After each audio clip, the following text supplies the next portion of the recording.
You only trust fear. Then she jumps from the swing at the very highest point and spins in the air like an Olympic high diver. I catch a glimpse of the brilliant freedom on her face before she crash lands in the sand. "Oh my God," I say, shocked. I slow down quickly and jump. I crouch over Dahlia, but her face is hidden, and I'm sure she'll be out cold. "Are you all right? Dahlia, Dahlia!" I gently roll her over. She's gasping for air and giggling like a loony. "You're laughing. I thought you were seriously hurt," I say, as I wipe a wet clump of black sandy hair from her cheek. "Sorry," she says, though I'm starting to get the impression she'd do it again in a heartbeat. She grabs my head, pulls it down, and locks her lips onto mine. A wet, sandy kiss, without a beach in sight.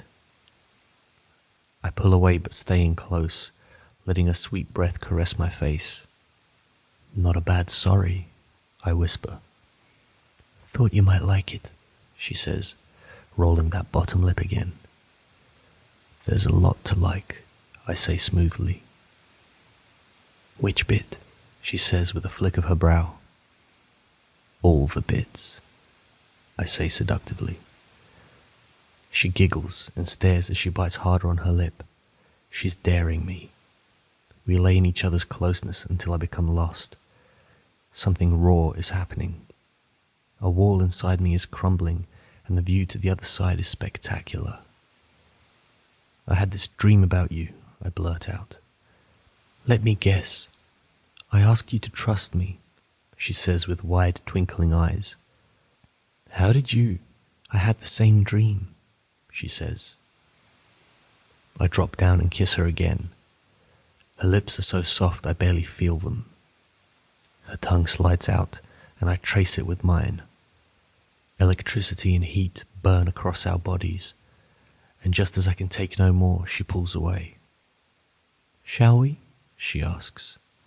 "We shall," I say, taking the brilliance of a mind with more than one dimension. I help her to her feet. While I dust the sand from her dress, I take the chance to admire her hourglass outline.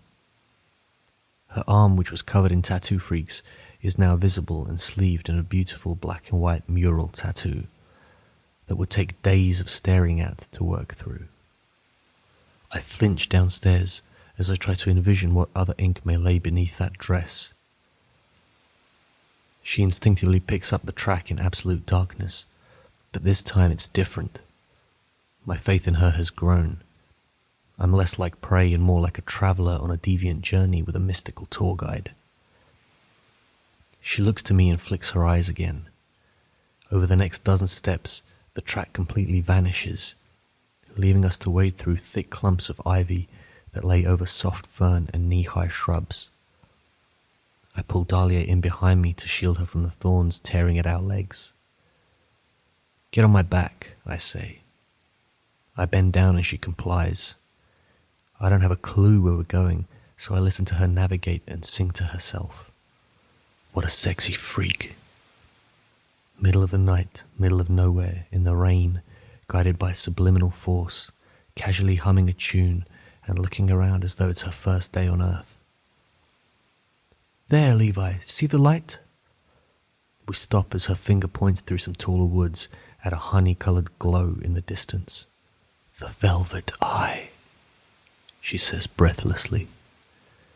I repeat her words, then kiss her hand as it hangs by my face. I suck gently on the soft skin and feel her shiver again. When I stop, her hand rubs gently against my cheek. "What is it?" I ask. "It's a place where they come to celebrate." "Celebrate what? And who?" She giggles. "The spirited eye, my coven. Do you know what a coven is?" We take off towards the glow. "No, I don't," I say, feeling like a dummy. "It's my spiritual family, where others like me come to worship the third eye, the spirited energy and the duality of the psyche. Good versus evil, I guess."